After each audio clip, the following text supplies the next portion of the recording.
I love technology. I love the fact that we have indoor lighting so that when the sun goes down, we can still work and hang out and do our thing. However, lighting and our technology comes with a price, and that price is something called non-native blue light. That means that devices like this computer and those studio lights that I'm staring at right now produce a very narrow spectrum of blue light that is not only harmful to your sleep because of the way it negatively impacts your production of melatonin, but it's also really bad for your eyes and for your brain.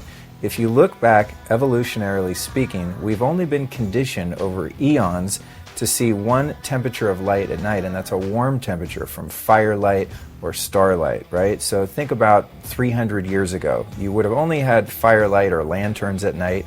Now we have a very unnatural form of blue light in this really narrow spectrum. In our modern times, we're surrounded by really toxic blue light, whether it be fluorescent bulbs or LED bulbs. It's very rare that you see a nice warm incandescent bulb indoors in someone's house, a restaurant, a big box store, grocery store, etc. Everywhere we go, we're inundated with this gnarly, non-native blue light. So there's a couple things you can do. Inside your home, you can spend some time and change the lighting in your house so that it's warm at night. So what I do at home is I have a set of incandescent, really nice old school bulbs. They're called like antique style bulbs, and everywhere in my house except in the studio has those bulbs. So I get a cue when I see the sun going down, it's time to light up the house. I don't turn on lights that have this fake blue light that is meant to mimic the sun and light indoors. It's a really nice warm lighting. However, when I travel or leave the house, that's not possible.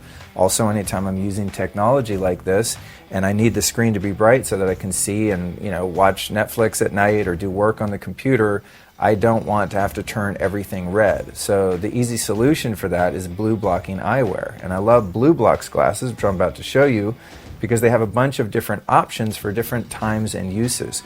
So for example, we have these what appear to be clear lenses.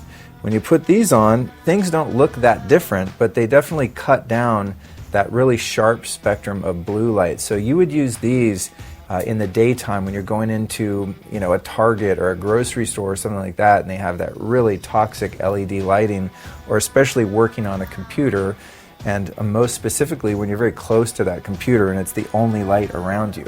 So these are what you'd call like a daytime lens. You would never wear these outdoors because natural sunlight is really healthy light because it's a full spectrum light. It has all colors of the rainbow, even though it appears to be blue when you look into the sky. So when we're indoors during the day, even working in an office, these clear lenses are really good. Now once the sun goes down and you want to take it a step further, you get into the amber or orange colored lenses like this one. Now when I put these on, man, the whole world turns kind of a rose colored orange red. And these are great when you're getting into that range before sleep, 3 or 4 hours, when you want to start producing melatonin. In fact, it's really crazy. When you put on these glasses and you block blue light, immediately your cortisol levels, the stress hormones, start to go down and your body slowly starts to ramp up its melatonin.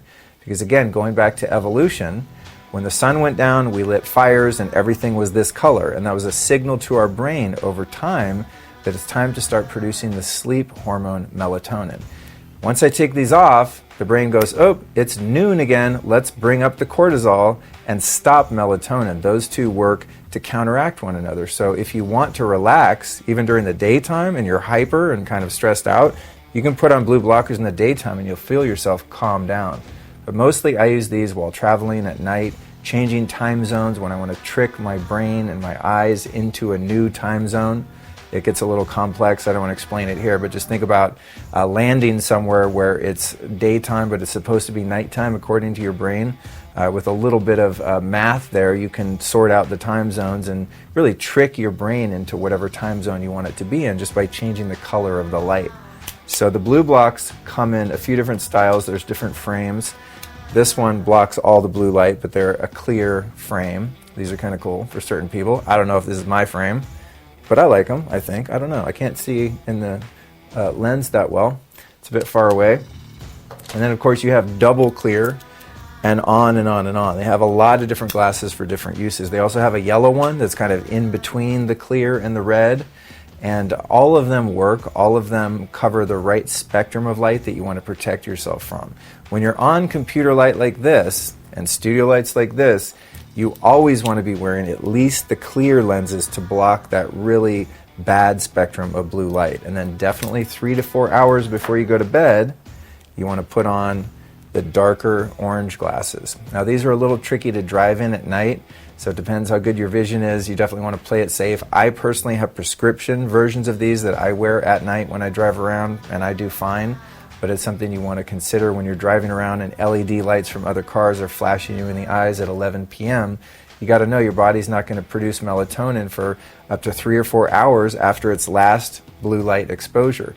So you really want to use these glasses to start to curtail your sleep habits, and they'll actually really start to make you wind down at night. If you're under this kind of light, or you're in bed working on your computer or on your phone, I mean, I could take a phone and show you kind of how bright it is on your face. If it were dark in here, it's incredible how much blue light you're actually taking in. So I always recommend, if you're gonna, it's a bad habit to have, but if you have to check your phone in bed or something like that, you want to be wearing these up until the moment you turn the lights out and go to sleep. So I love BLUblox. They're very affordable. They ship fast. They're out of Australia. They're high quality glasses. They have a bunch of different styles, ones that I don't even have here for this demo, but they all work. That's the point. It's just a matter of choosing the right color spectrum for the time of day that you want to protect your eyes, brain, and sleep from. Another great product when it comes to sleep is the BLUblox Remedy Sleep Mask. Get it? REM, like REM sleep. Sleep masks are really important because it's hard to block all of the light in your home, and especially when you're traveling in hotel rooms. I'll close all the curtains in my hotel, turn the lights off, take my glasses off, ready to go to sleep, and I find there's some LED lights coming off appliances or something like that. So it's a really good idea to have a very high quality sleep mask like this. What makes this one great is that it blocks all of the light, and it's also really high quality and comfortable. And for someone like me that sleeps on my side, there's nothing that is uncomfortable about wearing this. So the Remedy Sleep Mask combined with the blue blocking glasses, I'm good to go for catching a good night's sleep. So you protect the production of that melatonin by blocking the blue light with the glasses. Then once it's time for bed, block any and all light leaking through in your bedroom. Now, there have been some studies to support the fact that even light hitting your skin will interrupt the production of melatonin. So you want to make sure that you dim all of the lights in your bedroom for a while before you go to sleep. Get some amber light bulbs if you can, or red light bulbs, not bright blue light bulbs. Definitely avoid LED lights, avoid fluorescent lights, and then when it's time to go to sleep, turn all the lights off, button up the curtains the best you can, and get yourself one of these Remedy sleep masks to block any light from hitting even the outside of your eyes, because light will penetrate your eyelids and also interrupt your melatonin production and your sleep. Another cool thing about the Remedy sleep mask is that the actual eye covers are removable so that you can adjust them to fit your face, and that's what helps them really block all of the blue light. So if you have a wide or narrow face, you just adjust them to where you need them. And as you can see, inside they're hollow, which is really great because they don't smash your eyes while you're sleeping. I've used masks that are just kind of flat across your face, and when you get that rapid eye movement going or you try to blink, it's like they're smashing your eyeball. So these give you plenty of room to actually open your eyes inside there. So a perfect fit on your face. However, I want to recommend that you do not drive in these, although, like I said, sometimes I get away with driving with these glasses on. Studies have clearly shown that blue and green light up to the 550 nanometer range is a potent suppressor of melatonin, but the Sleep Plus lenses and BLUblox glasses are the most effective blue and green light blockers for after dark use, proven to block 100% of the light in this range. And BLUblox offers free global shipping everywhere. They also do prescription lenses, reading glasses, and non-prescription glasses for a tremendous value.